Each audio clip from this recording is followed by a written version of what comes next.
بسم الله الرحمن الرحيم لقد جاءكم رسول من أنفسكم عزيز عليكم حريص إلى آخر الآية صدق الله مولانا العلي العظيم ആദരണീയരും بسم الله الرحمن الرحيم لقد جاءكم رسول من أنفسكم عزيز عليكم حريص إلى آخر الآية صدق الله مولانا العلي العظيم ആദരണീയരും بسم الله الرحمن الرحيم لقد جاءكم رسول من أنفسكم عزيز عليه ما عنتم حريص عليكم بالمؤمنين رؤوف رحيم فإن تولوا فقل حسبي الله إلى آخر الآية إلى آخر الآية അല്ല പൂക്കോട്ടൂരാണ്, മറവിയാണ്. മറവി ഒരു പ്രശ്നമാണ്. എന്തുകൊണ്ട് പൂക്കോട്ടൂരെ മറന്നുപോയത് എന്ന് ചിന്തിച്ചു നോക്കിയിട്ടുണ്ടോ? ലഖദ് ജാഅക്കും റസൂലും മിൻ അൻഫുസിക്കും അസീസുൻ അലൈഹി മാ അനിത്തും ഹരീസുൻ അലൈക്കും ബിൽ മുഅ്മിനീന റഊഫുർ റഹീം. എന്തേ മറന്നുപോയതെന്ന് ആലോചിച്ച് നോക്കിയിട്ടുണ്ടോ? പൂക്കോട്ടൂരെ കൂടുതൽ ചോദ്യങ്ങളില്ല, ന്യായീകരണങ്ങൾ എന്ത് വേണമെങ്കിലും ഇറക്കിക്കൊള്ളൂ, ഒരു കുഴപ്പമില്ല. എന്തൊക്കെ ന്യായീകരണങ്ങൾ ഇറക്കിയാലും ഒരു പ്രശ്നവുമില്ല. പക്ഷേ ഈ ആൾക്കൂട്ടത്തിനിടയിലല്ലാതെ വീട്ടിൽ തനിച്ചിരിക്കേണ്ട ഒരവസ്ഥ, ഇനി വീട്ടിലല്ല വേറെ എവിടെയാണെങ്കിലും തനിച്ചിരിക്കുമ്പോൾ ഒന്ന് നെഞ്ചത്ത് കൈവച്ച് ഒന്ന് ചിന്തിക്കണം, ഒരാത്മവിചിന്തനം നടത്തണം. എല്ലാ ബഹുമാനങ്ങളും നിലനിർത്തിക്കൊണ്ട് തന്നെ പറയുകയാ, മറന്നു പോയത് എന്തേ എന്ന് ഒന്ന് സ്വയം സ്വത്വത്തോട് ഒന്നൊരിക്കൽ ചോദിച്ചു നോക്കണം, എന്തേ മറന്നുപോയത്. കാരണം ഇന്നലെ പഠിച്ചതല്ല ആയത്ത്, ഇന്നലെ പൂക്കോട്ടൂര് കാണാപ്പാഠം പഠിച്ചിട്ട് വന്നിട്ട് വേദിയിൽ കയറിയിട്ട് ഓതിയ ആയത്തല്ല, വർഷങ്ങളായിട്ട് അറിയാവുന്ന ആയത്ത്. ലഖദ് ജാഅക്കും റസൂലും മിൻ അൻഫുസിക്കും അസീസുൻ അലൈഹി മാ അനിത്തും ഹരീസുൻ അലൈക്കും ബിൽ മുഅ്മിനീന റഊഫുർ റഹീം. ഇന്നലെ പഠിച്ചതല്ലോ മിസ്റ്റർ പൂക്കോട്ടൂർ, പഠിച്ചിട്ട് വർഷങ്ങളായില്ലേ, മനപ്പാടമാക്കിയിട്ടും വർഷങ്ങളായില്ലേ. എന്തേ ഒരു വലിയ പാരാവാരത്തിന് മുന്നിൽ, ജാമിയയിലെ മക്കൾക്ക് മുന്നിൽ എഴുന്നേറ്റ് നിന്നപ്പോൾ എന്തേ മറന്നു പോയത് എന്ന് ചിന്തിച്ചു നോക്കിയിട്ടുണ്ടോ? ആ ജാമിയയിലെ മക്കൾ മുമ്പിലിരിക്കുമ്പോൾ അതിനേക്കാൾ വലിയ സദസ്സിനെ അഭിമുഖീകരിച്ച് അന്നൊന്നും മറവി തെല്ലും തൊട്ട് തീണ്ടിയിട്ടില്ലാത്ത പൂക്കോട്ടൂരെ എന്തേ മറവി എന്തേ, എന്തുകൊണ്ട് മറന്നുപോയി, എന്തേ മറവി ബാധിച്ചു, മറവി പിടിപെട്ടു എന്ന് ചിന്തിച്ചു നോക്കണം. മറവി എല്ലാവർക്കും സംഭവിക്കും, ഞാനതൊന്നും വലിയ പ്രശ്നമായിട്ടല്ല കേട്ടോ. പക്ഷേ പൂക്കോട്ടൂർ, നിങ്ങൾ അബ്ദുസ്സമദ് പൂക്കോട്ടൂർ എന്ന് പറയുന്ന വ്യക്തി, ആ വ്യക്തിയെ മറവി പിടിപെട്ടിട്ടുണ്ടെങ്കിൽ, ഇന്നലെ ജാമിയയുടെ വേദിയിൽ അങ്ങനെ ഒരു മറവി താങ്കൾക്ക് വന്നു പോയിട്ടുണ്ടെങ്കിൽ ആത്മവിചിന്തനം നടത്തണം. ഒറ്റയ്ക്കിരിക്കുമ്പോൾ മതി, മറ്റാരുടെ മുന്നിലും വേണ്ട. തനിച്ചിരിക്കുന്ന ഘട്ടത്തിൽ കണ്ണം നടച്ചിട്ട് നെഞ്ചത്ത് കൈവച്ചിട്ടൊന്ന് ആലോചിക്കണം, എന്തേ ഞാൻ മറന്നു പോയത്. ഖുർആനിലെ ആയത്തുകൾ, ആ ആയത്തുകൾ മറന്നു കഴിഞ്ഞാൽ, മനപ്പാടമാക്കിയത് മറന്നു പോകുന്നുണ്ടെങ്കിൽ എന്തോ ഒരു പ്രശ്നം അവിടെ ഉണ്ടെന്ന് തോന്നുന്നില്ലേ മിസ്റ്റർ നിങ്ങൾക്ക്? വീണ്ടും പറയുന്നു, എല്ലാ ബഹുമാനങ്ങളും, കാരണം അത്രമേൽ ഇഷ്ടമായിരുന്നു, വലിയ ആവേശമായിരുന്നു. നിങ്ങളുടെ സംസാരം കേൾക്കാൻ, നിങ്ങളുടെ വാക്കുകൾക്ക് വേണ്ടി കാതോർത്തിരുന്ന കാലമുണ്ടായിരുന്നു. ഇന്നും കാതോർക്കും കേട്ടോ, ഇന്നും നിങ്ങളുടെ വാക്കുകൾക്ക് കാതോർക്കും. ഇന്നും നിങ്ങളുടെ വാക്കുകൾ പലപ്പോഴും പലയിടങ്ങളിൽ വെച്ചും കേൾക്കുമ്പോൾ കാതോർക്കാറുണ്ട്. ഇപ്പോഴും ആ ഇഷ്ടത്തിനൊന്നും കുറവ് വന്നിട്ടില്ല.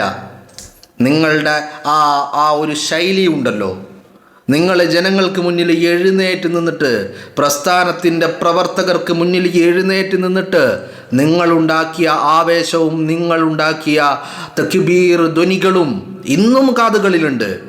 പല വേദികളിൽ വെച്ച്, കോഴിക്കോട്ടെ കടപ്പുറത്ത് വെച്ച്, മുതലക്കുളം മൈതാനിയിൽ വെച്ച്, അങ്ങനെ പല വേദികളിൽ വെച്ച് നിങ്ങളുണ്ടാക്കിയ ആ വാക്കുകൾ, തക്ബീർ ധ്വനികൾ ഇന്നും കാതുകളിൽ മുഴങ്ങുന്നുണ്ട്. പക്ഷേ വീണ്ടും പറയുകയാണ്, എന്തേ മറന്നുപോയത് എന്ന് ആത്മവിചിന്തനം സ്വത്തത്തോടൊന്ന് ചോദിച്ചു നോക്കണം മിസ്റ്റർ പൂക്കോട്ടൂർ.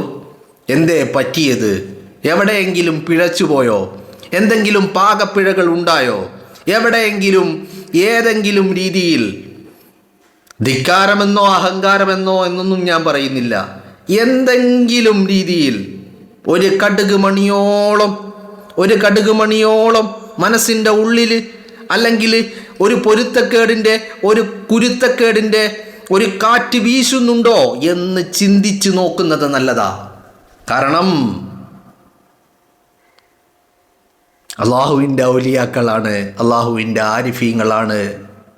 ഈ ഉമ്മത്തിന് വേണ്ടി അഹോരാത്രം പണിയെടുക്കുന്ന പണ്ഡിതന്മാരുടെ പൊരുത്തവും കുരുത്തവും എവിടെയോ നഷ്ടപ്പെട്ടു പോയി എന്ന് തോന്നുന്നുണ്ടെങ്കിൽ തിരുത്താനുള്ള സമയമാണ്. സമയം അതിക്രമിച്ചിട്ടില്ല, തിരുത്താനുള്ള സമയമാണ്. നേതൃത്വം എന്ന് പറയുന്നത് അതൊരു വല്ലാത്ത അനുഗ്രഹമാണ്. ആ നേതൃത്വം ഇല്ലാതെ പോയതിൻ്റെ അനന്തര ഫലങ്ങൾ ഈ ഉമ്മത്ത് പലയിടങ്ങളിൽ, ലോകത്തിൻ്റെ വിവിധ ദിക്കുകളിൽ നേതൃത്വമില്ലാതെ പോയതിൻ്റെ ബുദ്ധിമുട്ടുകൾ അനുഭവിച്ചു കൊണ്ടിരിക്കുന്നുണ്ട്, പ്രതിസന്ധി നേരിട്ട് കൊണ്ടിരിക്കുന്നുണ്ട്. അവിടെയാണ് പടച്ച തമ്പുരാന് ഈ ഉമ്മത്തിനെ മുന്നിൽ നിന്ന് നയിക്കാൻ ബഹുമാനപ്പെട്ട സയ്യിദുൽ ഉലമയെ ഏൽപ്പിക്കുന്നത്. അവിടെ മുതൽ എന്തെങ്കിലും നഷ്ടപ്പെട്ടു പോയിട്ടുണ്ടോ എന്ന് പൂക്കോട്ടൂര് ആലോചിക്കണം. കാരണം ഈ പ്രസ്ഥാനത്തിൻ്റെ മക്കള് നിങ്ങളെ നെഞ്ചിലേറ്റിക്കൊണ്ട് നടന്ന കാലമുണ്ടായിരുന്നു, ഇന്നും അങ്ങനെ തന്നെയാണ്. പക്ഷേ ഇപ്പോൾ ആ ആവേശമൊക്കെ ഒന്ന് ചോർന്നു പോയിട്ടുണ്ട് മിസ്റ്റർ. തിരിച്ചറിയുന്നത് നല്ലതാ. പ്രസ്ഥാനത്തെ സ്നേഹിക്കുന്നത് കൊണ്ടും നേതൃത്വത്തെ അംഗീകരിക്കുന്നത് കൊണ്ടും ഇന്നും ഈ പ്രവർത്തകരും ഈ ഉമ്മത്തും ഒരു വാക്ക് തിരിച്ച് മറുവാക്ക് പറയുന്നില്ല എന്നേ ഉള്ളൂ. ആലോചിക്കണം, നിങ്ങൾ കാസർകോട്ടെ കുണിയയിൽ സമസ്തയുടെ 100ാം വാർഷികത്തിൽ നിങ്ങൾ വന്ന് സംസാരിക്കുമ്പോഴും പ്രവർത്തകർ ഒരു പിൻ ഡ്രോപ്പ് സൈലൻറ്റിൽ അത് കേട്ടിട്ടുണ്ടെങ്കിൽ ഈ ലക്ഷക്കണക്കിന് ആളുകൾ ഈ നേതൃത്വം പറയുന്നതിനപ്പുറത്തേക്ക് പോകരുത്. ഇനി മനസ്സിൻ്റെ ഉള്ളിൽ എന്തൊക്കെ രീതിയിലുള്ള വിയോജിപ്പുകളുണ്ടെങ്കിലും നേതൃത്വത്തെ അംഗീകരിച്ച് മുന്നോട്ട് പോവുക എന്നുള്ള ഒരൊറ്റ കാരണം കൊണ്ടാണ് മിസ്റ്റർ ആലോചിക്കുന്നത് നല്ലതാ. ആ ആവേശം ചോർന്നു പോയിട്ടുണ്ട്.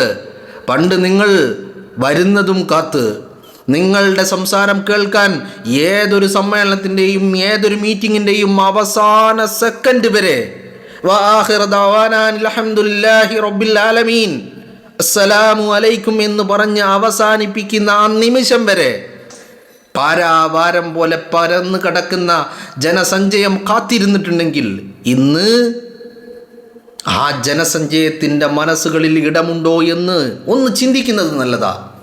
കൂട്ടത്തിൽ മറന്നതിൻ്റെ കാരണം അന്വേഷിക്കുന്നത് നല്ലതായിരിക്കും. എവിടെയോ കുറ്റപ്പെടുത്തുകയല്ല, കുറ്റപ്പെടുത്താനോ ഉപദേശിക്കാനോ ഒന്നും ഈ ഉമ്മത്തില്ല. പക്ഷേ സ്വയം ഒന്ന് ചിന്തിക്കുക, ആത്മവിചിന്തനം നടത്തുക. സ്വത്വത്തോടൊരു ചോദ്യം, എന്തേ എനിക്ക് മറവി പിടിപെട്ടത് എന്നൊരു ചോദ്യം ചോദിക്കുക.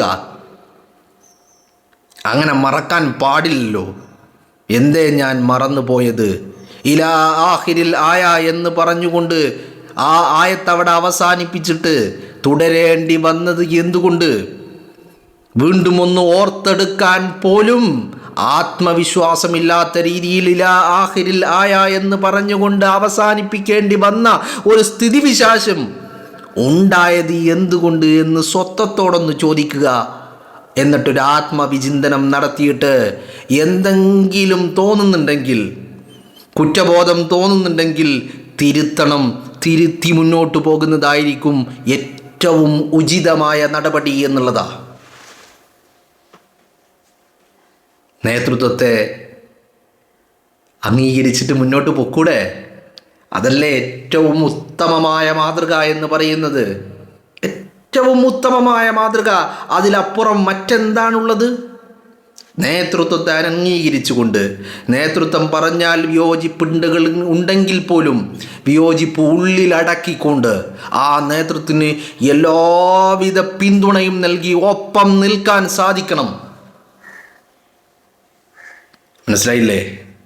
പലരും ഈ പറയുന്ന സമസ്ത എന്ന് പറയുന്ന പ്രസ്ഥാനവും മുസ്ലിം ലീഗ് എന്ന് പറയുന്ന പ്രസ്ഥാനത്തിനിടയിലും പലരും നുഴഞ്ഞു കയറിയിട്ട്, ചില ആളുകൾ സമസ്തയും ലീഗും തമ്മിൽ എന്തെങ്കിലും പ്രശ്നമുണ്ടോയെന്ന് ചോദിച്ചാൽ ഒറ്റ വാക്കിൽ കണ്ണടച്ചിട്ട് ഏത് ഉറക്കത്തിൽ നിന്ന് വിളിച്ചെഴുന്നേൽപ്പിച്ച് ചോദിച്ചാലും പറയാം ഇല്ല എന്ന്. പക്ഷെ ചില ആളുകൾ അതിനുവേണ്ടി പണിയെടുക്കുന്നുണ്ട്. കഴിഞ്ഞ ദിവസം ഞാൻ പറയുന്നില്ല, അത് പറഞ്ഞാൽ നമ്മൾ അത് പറയുന്നത് മോശം. അതുകൊണ്ട് അങ്ങനെ ഒരു എന്താ പറയേണ്ടത് സ്പെസിഫൈ ചെയ്തുകൊണ്ട് പറയാൻ ഞാൻ ഉദ്ദേശിക്കുന്നില്ല, അങ്ങോട്ട് പോകുന്നുമില്ല. എന്നാണെങ്കിലും മറവികൾ ഇതിപ്പോൾ ആദ്യത്തേതല്ല. മറന്നുപോയ വ്യക്തി ആദ്യത്തെ വ്യക്തി പൂക്കോട്ടൂരുമല്ല. മുൻപും പലർക്കും മറവി സംഭവിച്ചിട്ടുണ്ട്. അതും അവർക്കൊന്നും അറിയാത്തവരോ അവരൊന്നും ഈ പറയുന്ന അറിവില്ലാത്തവരോ ആളുകളല്ല. നല്ല അറിവുള്ള, ഇൽമുള്ള, അവഗാഹമുള്ള ആളുകൾ മറവി സംഭവിച്ചു. എഴുന്നേറ്റ് നിന്നിട്ട് ചില ആയത്തുകളും ചില ഹദീസുകളും നാവ് അങ്ങോട്ട് വഴങ്ങുന്നില്ല. എന്തേ കാരണം? ചിന്തിച്ചിട്ടുണ്ടോ? ആലോചിക്കുന്നത് നല്ലതാ. അതിനപ്പുറത്തേക്ക് ഞാൻ ഇതിനെക്കുറിച്ചൊന്നും പറയാൻ പോകുന്നില്ല. ഒറ്റ ഒരു കാര്യം, ഈ ഉമ്മത്ത് നിങ്ങൾ എന്തൊക്കെ പണിയെടുക്കുമ്പോഴും ചിന്തിച്ചോളൂ, ഈ ഉമ്മത്ത് എവിടെ നിൽക്കുന്നു എന്നുള്ളത് മാത്രം അതൊന്ന് ചിന്തിച്ചിട്ട് ആലോചിച്ചിട്ട് ഈ കഴിഞ്ഞ ഇൻസിഡൻറ്റുകൾ ഒക്കെ ഒന്ന് കണ്ണടച്ചിട്ട് അതിങ്ങനെ കൺമറയത്ത് കൂടി ഇങ്ങനെ കൊണ്ടുവന്നിട്ട് ഒരു ആത്മവിചിന്തനം നടത്തിയിട്ട് തീരുമാനങ്ങൾ എടുക്കുന്നത് നല്ലതായിരിക്കും. മനസ്സിലായില്ലേ? അത്രയേ ഉള്ളൂ. ഞാൻ ഈ ഓതി വെച്ച ആയത്തിലേക്കോ അതിൻ്റെ വിശദാംശങ്ങളിലേക്കോ ഒന്നും പോകുന്നില്ല. നമ്മൾ അതിനൊന്നും അത്രമാത്രം അറിവുള്ള ആളുകളോ അത്രമാത്രം അവഗാഹമുള്ളവരോ തഫ്സീറൊക്കെ കലക്കി കുടിച്ചവരോ ഒന്നുമല്ല. അതൊന്നല്ല പറയാൻ വന്നത്. അതൊന്നും നമ്മുടെ വിഷയമല്ല. അതൊക്കെ പണ്ഡിതന്മാർ പറയട്ടെ. അവർ പറയും, നമ്മൾ കേൾക്കും. അവരാണ് പറയേണ്ടത്. അവരാണ് പറഞ്ഞു തന്നതും അവരാണ് ആദ്യാക്ഷരങ്ങൾ കുറിച്ചു തന്നതും അവരാണ് ഇൽമു പകർന്നു തന്നതും.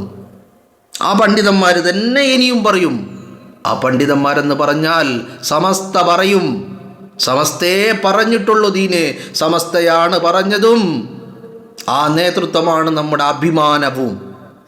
ഇന്നും ആ നേതൃത്വത്തിനൊപ്പം ചേർന്നങ്ങനെ നിൽക്കും അവസാന കണ്ണി വരെ. സയ്യിദുൽ ഉലമയുടെ ചെറുവിരലിൽ തൂങ്ങുന്ന അവസാനത്തെ കണ്ണിയായിട്ടാണെങ്കിൽ അങ്ങനെ അവിടെ നിൽക്കും. അതിനപ്പുറത്തേക്ക് ബഹുമാനപ്പെട്ട സയ്യിദുൽ ഉലമയുടെ അപ്പുറത്തേക്ക്, മുന്നിലേക്കില്ല, പിന്നില് തങ്ങളുടെ ചെറുവിരലിൽ തൂങ്ങിയിട്ട് നിൽക്കും. പൂക്കോട്ടൂരൊക്കെ 1000 തവണ ആലോചിക്കുന്നത് നല്ലതാ. കാരണം ഒരുപാട് വേദനയുണ്ട്.